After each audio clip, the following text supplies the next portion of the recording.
Okay, so let's set the scene. I want you to picture this. It's October 1988. We're in Derry, Maine, a fictional town, but it feels real. Mm-hmm. You can almost smell it. You can.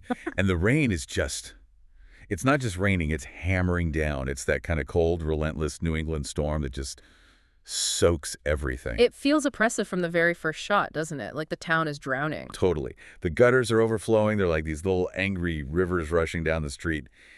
And inside, where it's warm and safe, you have this really sweet moment. Yeah. Bill Denborough, who has a pretty bad stutter, is at his desk. And he's so carefully making a paper sailboat for his little brother, Georgie. And he's waxing it with paraffin. That's such a key detail. Why is that so important? Well, he's waterproofing it. It's not just a toy. It's an act of love, of protection. He's trying to make something that can survive that storm. Which makes what happens next just so devastating. He sends Georgie out in his little yellow raincoat to go sail the boat. And you see him chasing it down the street, and the boat is just flying. It's too fast. Mm-hmm. Heading right for that storm drain. It swirls around, and then poof, it's gone. Vanishes right into the darkness. And that's the moment when Georgie kneels down and looks into that sewer. He doesn't just see darkness. He sees a pair of eyes. A pair of yellow eyes. Mm-hmm. And then a clown. Pennywise. That moment, the horrifying moment, is really the launch pad for our whole deep dive today. Mm-hmm. We are going into the 2017 film adaptation of Stephen King's It. And this isn't just a simple recap. We're on a mission, really. We want to figure out how this movie, a project that was stuck in what they call development hell for almost a decade. Yeah, it passed through so many hands. It did. How did it come out the other side and become the highest-grossing horror film of all time? Unadjusted for inflation, of course, but still a staggering achievement. For sure. And to do that, we're going to be digging into, everything. We've got production notes, concept art, cast interviews, the box office data. Yeah, we're going to try and dissect how you take a brick. That book is over 1,100 pages and distill it down into a movie without, losing its soul. And we have to talk about the design of the monster, which is fascinating. The ancestral look they went for. Oh, yeah. And the chemistry of the kids, the Losers Club. That's the heart of it, really. It is. And the technical craft, the lighting, the sound, everything that went into building the town of Derry from the ground up. It's a perfect case study in adaptation, really. How do you take something so beloved and, frankly, so massive and modernize it while keeping what made it special in the first place? So let's start at the beginning, because before we got the movie we know, this thing was basically a ghost wandering the halls at Warner Bros. For years. This whole thing really kicks off way back in, 2009? That's right. To really get the 2017 film, you have to look at the graveyard of scripts that came before it. So in 2009, Warner Bros. Hires a writer named David Kajganich. Okay, and he's a pretty serious writer, right? Yeah. He did the Suspiria remake, Bones and All. Exactly. So they weren't looking for, a cheap slasher. They wanted prestige horror from the jump. But they gave him a mission that was, it was basically impossible. Know that. They wanted him to adapt the entire novel, all of it, into one single movie. One movie for 1,000+ pages. The book covers two different timelines, the kids in the 50s and the adults in the 80s. Hmm. How? How is that even possible? It's not. Not without completely butchering the story, but he tried. He wrote a draft that was, incredibly ambitious. He tried to weave the timelines together. But his big contribution, the idea that really stuck with the project through all its phases, was the rating. You push for an R rating. He fought for it. And you have to remember why that's so important. The version everyone knew was the 1990 TV miniseries. With Tim Curry. Yeah. On ABC network television. Exactly. So it had to be sanitized. King's novel is brutal. It's got racism, horrific child abuse, sexuality, graphic violence. Kajganich basically told the studio, look, we have to honor the trauma. He wanted to show the upsetting moments that the miniseries couldn't even whisper about. That's a pretty big swing for 2009. Studios are usually desperate for that PG-13 to get the widest audience possible. It was a gamble. And Kajganich also had a really interesting take on Pennywise. He didn't want him to be campy or ironic. He wanted him to be surreal, like a true manifestation of madness, not just a guy in a clown suit. But the one movie idea just didn't work. It couldn't. It was too compressed. So the project stalled out. And that's when we enter what I call the great what-if era of this movie. The Cary Fukunaga years. This is the version that film geeks still talk about in hushed tones. So from 2012 to 2015, Cary Fukunaga is attached to write and direct. And this is right when he's white hot from True Detective Season 1. He was the guy, maybe one of the greatest seasons of television ever made. He had all the momentum in the world. And he brings on a co-writer, Chase Palmer. And Fukunaga's the one who makes the big structural call, right? He is. He's the one who says, this is impossible, we have to split it. He decided to make the first movie all about the kids, the whole thing. A brilliant move. And he's also the one who moves the timeline forward. In the book, the kids' story's in the 1950s. Right. Fukunaga shifts it to the late 1980s, which, was a really smart, practical decision. If you want the adult sequel to take place in the present day, say 2017, you just count back 27 years. It puts you squarely in 1989. But that also changes the whole vibe, the whole cultural texture of their fears. The 50s fears were all about the universal monsters, Dracula, the Mummy. The 80s had different anxieties. Totally different. And Fukunaga, he described his vision for the movie as the Goonies meets a horror film. He wanted that classic Amblin feel kids on bikes, summer nights, that kind of synth score, but with genuinely disturbing, visceral horror underneath it all. Okay, now, we have to talk about his casting for Pennywise. Yeah. Because he had someone locked in before he left the project. He did, and it's a fascinating choice. It wasn't Bill Skarsgård, it was Will Poulter. Will Poulter from We're the Millers, the meme guy. That's the one.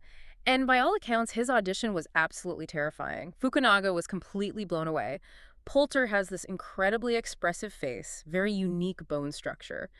Fukunaga's idea was to have a Pennywise that felt younger, almost like a peer to the kids. Ooh, that's creepy. It's a really unsettling dynamic, isn't it? It makes the predator-prey relationship feel even more wrong if the monster looks like a kid but acts like that. But we never got to see it. In May 2015, Fukunaga just walks. Yeah, it was very abrupt. The official studio line was the classic creative differences. Which is Hollywood code for a massive fight happen. Pretty much. And Fukunaga has been pretty open about his side of the story. He felt that the studio, which was New Line Cinema at that point, wanted a more conventional, what he called an algorithm-friendly horror movie. An algorithm-friendly movie? That's just a soul-crushing phrase. Isn't it?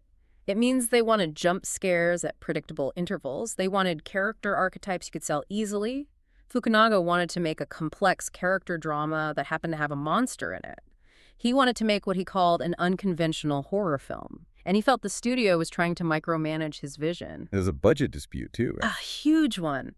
The studio greenlit the movie for around $30 million. Fukunaga looked at his script, at the ambitious set pieces he'd designed, and basically said, I cannot make the movie I want to make for this amount of money. He refused to compromise, so he left. I remember Stephen King tweeted about it, something like, the remake of IT may be dead or undead, but will always have Tim Curry. It really felt like the whole thing was about to just collapse. It was on life support. The project was basically dead in the water. But then, just a couple of months later, July 2015, they hire Andy Muschietti. Muschietti, who had just done the film Mama, which was a pretty effective supernatural horror movie. A very solid movie, yeah. And what's really interesting is that even though the studio brought in a new writer, Gary Dauberman, to do a rewrite, they kept Fukunaga and Palmer's names on the final script. So the DNA of the movie, the 80s setting, splitting the story into, that's all Fukunaga's framework. That's all his architecture, yes. But Muschietti brought a completely different energy to it. Where Fukunaga was maybe more cerebral and atmospheric, Muschietti is all heart. He's very emotional. He wanted to lean into that Amblin-esque nostalgia even harder. He wanted you to feel the friendship, the first love, the warmth. So the horror is there to make you care more about the kids. It highlights the beauty of their bond, and then they got this massive stroke of luck. Right when they were in production on it, Stranger Things drops on Netflix. Oh, wow. The timing was perfect. Perfect. Suddenly, that whole aesthetic of 80s kids on bikes fighting monsters from another dimension was the biggest thing in pop culture. They were tapping into the exact same cultural zeitgeist. I think one of the producers even compared it to Stand By Me. Yeah, Dan Lin.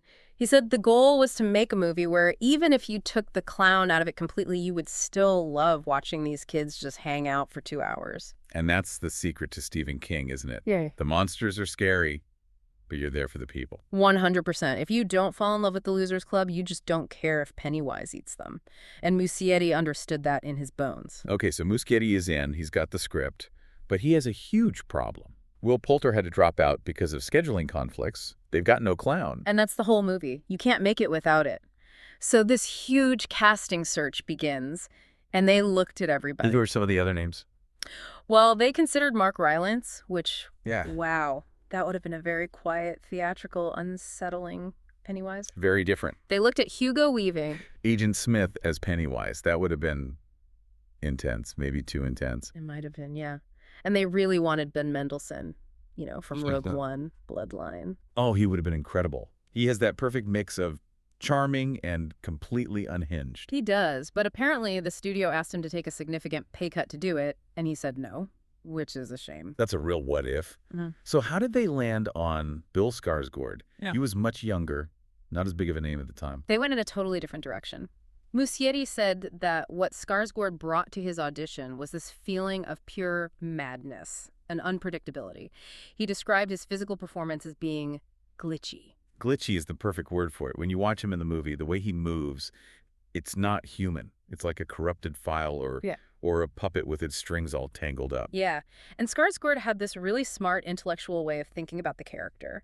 He said he never saw Pennywise as a person or even really as a clown. For him, Pennywise was a biological entity, an it. So not a character, but a creature. It's an entity playing the role of a clown, like a predator wearing camouflage. And he was very aware of the two huge performances that came before him. Heath Ledger's Joker and Tim Curry's Pennywise. The two giant shadows. And he felt Ledger's Joker was all about a very real-world anarchy. And Tim Curry's Pennywise was, brilliant, but rooted in comedy and camp. Skarsgård wanted to do something different, something he called ancestral. Ancestral, I like that. Something that feels ancient and wrong. And that idea ties directly into the look of the character. The costume, designed by Janie Bryant, does so much of the storytelling. This is not a modern circus clown outfit. No, it's not something you could buy at a party store. Not at all. Janie Bryant's whole logic was, this creature is immortal. It's been around for centuries, maybe longer. So its clothes shouldn't look like they're from one specific time. They should be a mix of all the eras it's lived through. So the costume itself is like a historical record of his victim. Exactly. It's a patchwork. Yeah. She put in elements from the medieval period, from the Renaissance, from the Elizabethan era, the Victorian era. It suggests that he didn't just pick this outfit up somewhere. He evolved it. Can you give us an example of how that shows up in the actual costume? Absolutely. Look at the fabric itself. She used a very specific technique called Fortuny pleating. It's this very tight, fine pleating that gives the fabric this crepe-like, almost organic texture. Like organic how? She wanted it to look less like cloth and more like an insect's exoskeleton. Or like dried, cracking skin. Ugh, that's horrifying. The idea that the clothes are a part of his body. It gets creepier. Look at the silhouette, the shape of it. She gave him this very high waistline and these short pants, which makes his limbs look too long. It throws his whole anatomy off. Right, it makes him look sort of doll-like or childlike. It's wrong. It triggers that uncanny valley response deep in your brain. Your eyes see something humanoid, but your brain is screaming, that is not right. And the puffs on his shoulders and the pants. I read somewhere they were designed to look like a gourd or a pumpkin. Yes. She wanted this bulbous, almost vegetable shape, like he's part of the harvest, part of the earth of Derry.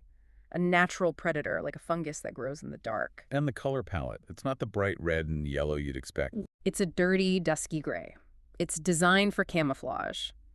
He's a hunter, not a performer. He needs to be able to fade into the shadows of a sewer or a dusty basement. The only real color is the little orange pom-poms and the red trim, like little drops of blood. Okay, let's talk about his face, because there's that moment in the storm drain the first time we see him, where one of his eyes is looking right at Georgie and the other one just drifts off to the side. I always assumed that was a digital effect. So did I. But no, that is something Bill Skarsgård can actually do. What? He could just do that on command. He can relax the muscle in one of his eyes and make it drift independently. It's his party trick. That's the best party trick ever. And the cinematographer, a guy named Chung-Hoon Chung, saw him do it between takes and basically lost his mind. He was like, you have to do that in the movie. So they used a special pinpoint light to light up that drifting eye specifically. Why? What effect were they going for? Chung described it as wanting Pennywise's gaze to feel predatory, but also knowing.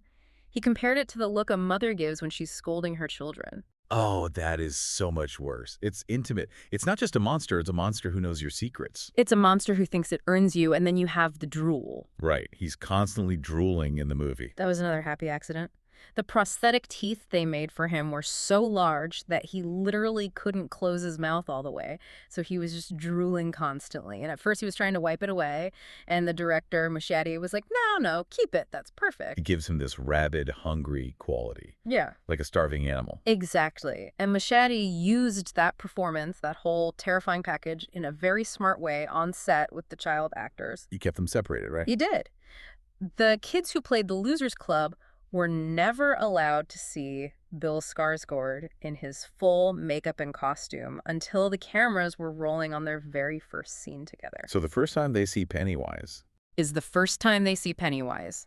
And you just have to imagine being, 12, 13 years old? You're on this movie set, and all of a sudden this 6'4" man in this horrifying ancient clown suit comes charging at you, screaming, with his eyes going in different directions, and he's drooling all over himself. The fear on their faces is real fear. At least in that first take, it's 100% genuine. That initial shock, that jolt of adrenaline, you can't fake that. And that energy really carries through the rest of the movie. Okay, let's pivot and talk about those kids. Because you can design the scariest monster in the world, but if your audience doesn't connect to the people he's hunting, you don't have a movie. You just have a special effects reel. It's the golden rule of horror. And the casting of this Losers Club was it was lightning in a bottle. They were looking for a specific kind of chemistry. Yeah, producer Dan Lin said they knew they needed kids who could handle really heavy, dramatic material. We're talking abuse, grief, profound fear, but who could also just be funny, who could just be kids. And they actually became friends in real life during the shoot. They did. The production team basically put them through a summer camp together before they even started filming. They had sleepovers, they went to the movies, they just hung out. So that rapid-fire banter you see on screen, the way they tease each other and talk over each other, that's real. That's the rhythm of actual friendship. It wasn't just them reading lines. They built a real bond. Let's run down the roster, because each kid sort of represents a different flavor of fear. It all starts with Bill Denborough, played by Jaden Lieberher. Bill's the leader, but he's a reluctant one. His whole character is defined by one thing: guilt. He made the boat that led Georgie to the storm drain, so he feels responsible for his brother's death. And Muschietti's direction to him was to be a ghost in his own home. Yeah, because his parents are so lost in their own grief that they don't even see him anymore. He's completely alone. And on top of that, Lieberher had to master that stutter. He worked with a speech coach for that. He did. He said he studied Colin Firth in The King's Speech. He wanted the stutter to feel like a physical struggle, like the words were literally trapped inside him. It makes him so vulnerable from his very first scene. And then you have the breakout star of the movie, Sophia Lillis, as Beverly Marsh. Oh, man. This was a true star-making performance. People were immediately comparing her to a young Amy Adams or Scarlett Johansson, and for good reason. Beverly is the heart of the group, but her story is the most tragic. Because her monster isn't a clown in the sewer, her monster is at home. Her monster is her father. The film heavily implies he's sexually abusing her. So for Beverly, facing down Pennywise is almost a relief compared to the horror of just walking through her own front door. She has to be so tough. She carries this incredible weight. And Sophia Lillis conveys all of that, so much of that pain and resilience just with her eyes. It's an incredible performance for an actor of any age, let alone a teenager. And then to break up all that darkness, you've got Finn Wolfhard as Richie Tozier. The trash mouth. Yeah, Wolfhard was actually the only actor who was cast way back in the Fukunaga version who they kept on for the Muschietti film. He's the comic relief. He's the pressure release valve. So when things get too intense, too scary, Richie will crack a joke, usually a really inappropriate one. It lets the audience breathe, but it's also a defense mechanism for the character. He uses humor to mask how terrified he really is. And rounding out the main group, you have Jack Dylan Grazer as Eddie Kaspbrak. He is so good. He plays Eddie like this tiny 80-year-old man trapped in a kid's body, the hypochondriac who's terrified of germs, of getting sick. His personal monster is the leper. A physical manifestation of disease and decay. And Grazer had some of the most intense physical scenes with Skarsgård. There's a great story where after one take where Pennywise is literally choking Eddie, Muschietti yelled, "Cut!" And Skarsgård immediately broke character and was like, "Jack, oh my God, are you okay?" And what did Jack say? He just grinned from ear to ear and said, "That was awesome. Let's do it again. I love what you're doing with the character." I mean, these kids were just total professionals. Then you've got Ben Hanscom, played by Jeremy Ray Taylor. He's the new kid, the historian of the group. bullied relentlessly for his weight. Stanley Uris, played by Wyatt Oleff. The skeptic, the pragmatic one. And in this version, he's the son of a rabbi, which adds this layer of pressure about tradition and faith. His fear is that creepy painting of the woman with the flute. And Mike Hanlon, played by Chosen Jacobs. Mike is the ultimate outsider. He's homeschooled. He's the only black kid in this very white, very hostile town. His fear comes from a real, tangible place. The racism of Derry. And that's the thing. They're all losers Hmm. because the town has pushed them to the margins for different reasons. Which is what bonds them together, and that rejection, that cruelty, is personified in the human villain of the story, Henry Bowers. Played by Nicholas Hamilton. And it's so important that Bowers isn't just a generic school bully. He is a genuine sociopath. But the film is smart enough to show you why. You see his father, who is a police officer, abusing him. That violence just flows downhill. The town is sick, the parents are sick, and it poisons the children. The town of Derry itself is a character in the movie. It's the habitat for this monster.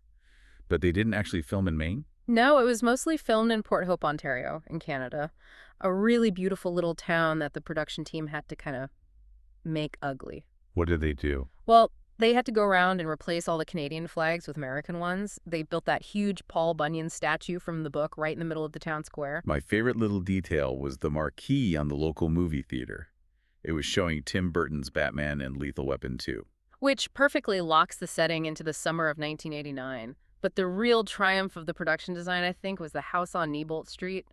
The creepy abandoned house. The haunted house of the story. They built the entire exterior of that house from scratch in a field in Oshawa. And for the interior shots, they filmed inside a real derelict mansion that used to be a hospice. Well, that's just asking for trouble. Right. It comes with its own built-in spooky history. But even more impressive, I think, was the sewer set. The cistern where Pennywise lives. That had to be a set. It was way too big to be a real sewer. Oh yeah, it was massive. Built on a soundstage in Toronto. And there's a great story here about how budget limitations can actually spark creativity. They couldn't afford to build the whole thing out of real brick. So what did they use? Plywood and formed concrete. Yeah. But to make it look real and ancient and slimy, the art department spent weeks studying photos of New Orleans after Hurricane Katrina. Wow. They looked at how floodwaters leave these distinct watermarks and mold patterns on concrete, and they painstakingly recreated that specific look of decay. It makes the whole environment feel real on a subconscious level. And in the middle of that layer is the toy pile. Yeah, this 40-foot-tall mountain of old clothes and circus props and toys. It's meant to represent the undigested remains of centuries of Pennywise's victims. It's a graveyard of childhood. With the bodies of his most recent victims floating in the air around it. Which Muschietti said was a metaphor for dying, for being caught in that horrible limbo between life and death, never getting to grow up. The effects team actually had to mathematically calculate the perfect, slow rotation speed for the floating children to make it look hypnotic and dreamlike. The whole look of the film is so distinct. It's not a dark, shadowy horror movie. It's really bright and sun-drenched for a lot of it. That's all thanks to the cinematographer, Chung-Hoon Chung. He's the guy who shot the original Old Boy. And he came in with a very specific philosophy. He wanted to create a hot summer look. He wanted you to feel the humidity. Exactly. He shot on these beautiful anamorphic lenses to give it that wide, epic, cinematic feel, but he lit the scenes to make the kids look sweaty, their skin shiny.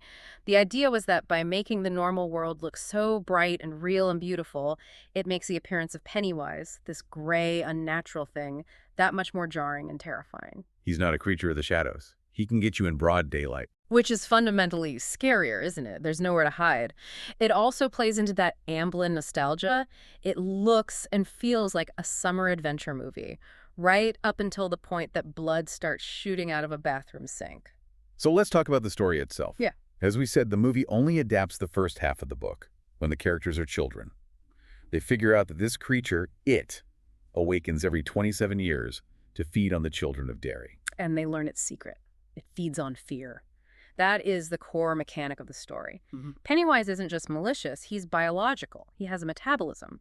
And as Stephen King writes in the book, fear is the salt on the meat. So he scares kids because it makes them taste better. Essentially, yes. And it also means that if they aren't afraid of him, He has no power over them. He's weaker. He's vulnerable. That's his kryptonite. Which leads us to the big climax, where the losers decide to stop being the prey and become the hunters. They go down into the sewers to kill him. And it's not some magical ritual. It's a brawl. It really is. It's a bunch of kids picking up pipes and baseball bats and just beating the hell out of a clown. It's so cathartic to watch. After 2 hours of this thing terrorizing them, you see them finally fighting back. Beverly literally jams a metal fence post through his head. It's surprisingly violent and brutal for a movie starring kids. But it's so important. Symbolically, they're taking their power back. By physically hurting him, by making him bleed, they prove to themselves that he's not a god. He's just a thing. And if it bleeds, they can kill it. And that really unlocks all the big themes of the movie. We talked about loss of innocence. Right. There's this idea that being a kid is about learning how to live, and being an adult is about learning how to die. And this movie makes that transition brutal and violent. These kids are forced to confront mortality and evil because all the adults in their lives have completely failed them. That's the theme of trauma and abuse. The adults in Derry are, at best, useless, and at worst, they're active monsters themselves. Pennywise can only exist in a place like Derry, a town that's built on a foundation of secrets and willful ignorance. The adults don't see the blood in the sink, they don't see the bullies, they don't want to see it. The kids are completely on their own. Except they're not. They have each other. They have the Losers Club. And that's the central theme of friendship.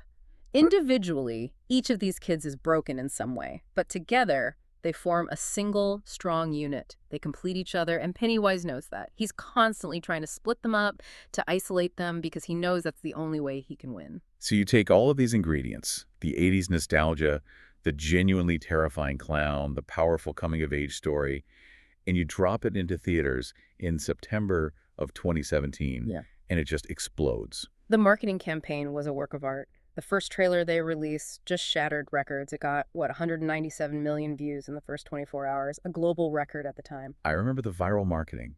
They were tying single red balloons to sewer grates in major cities around the world. So simple, so creepy, so effective. They turned the movie's main icon into a viral sensation. And it helped that Stephen King himself gave it his blessing. Which is rare. He famously hates a lot of the adaptations of his work, especially The Shining. He does, but he saw an early screening of it and came out raving about it. He called it a wonderful production that succeeded beyond his wildest expectations. And for horror fans, that seal of approval is everything. And the box office numbers were just insane. They were. It opened to over $123 million domestically in September, which is usually a cinematic wasteland, when kids are going back to school. And it just kept going. It ended up becoming the highest-grossing horror film of all time, not adjusting for inflation. It actually beat The Exorcist. It made over $700 million worldwide on a budget of about $35 million. I mean, that is the kind of profit margin that makes studio executives weep with joy. It proved definitively that R-rated horror wasn't a niche genre anymore. It could be a 4-quadrant blockbuster. And the critics liked it, too. This wasn't just a commercial hit. No, it was a critical darling. It's got an 86% on Rotten Tomatoes. The reviews praised Skarsgård's performance, but more than anything, they praised the emotional heart of the film and the performances of the kids. Were there any common criticisms? A few.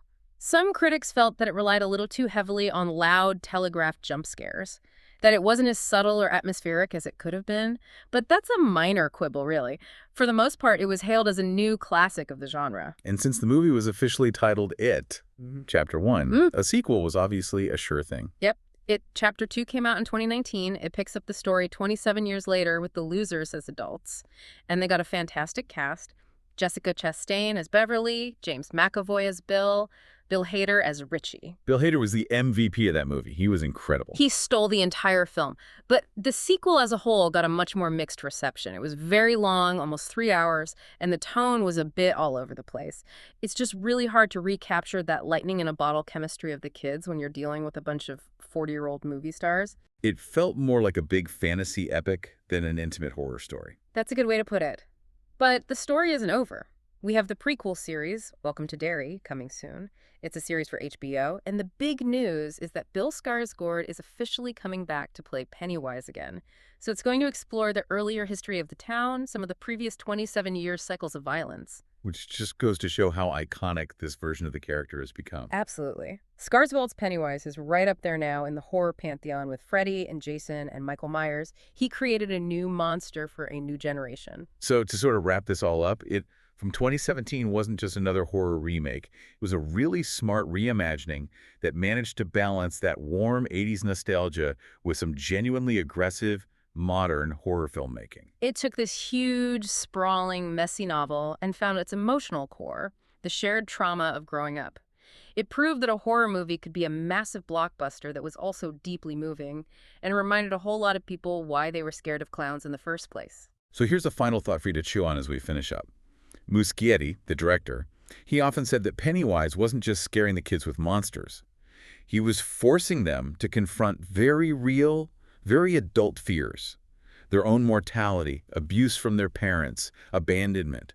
So by killing the clown, they aren't just surviving a monster attack. They're symbolically surviving their own childhoods. Exactly. Yeah. So that kind of begs the question, does this movie work better as a straight-up horror movie? Or is it really a dark, coming-of-age drama about trauma that just happens to have a supernatural clown in it? Something to think about. For sure. Well, thank you for floating down into this deep dive with us. We'll see you on the next one.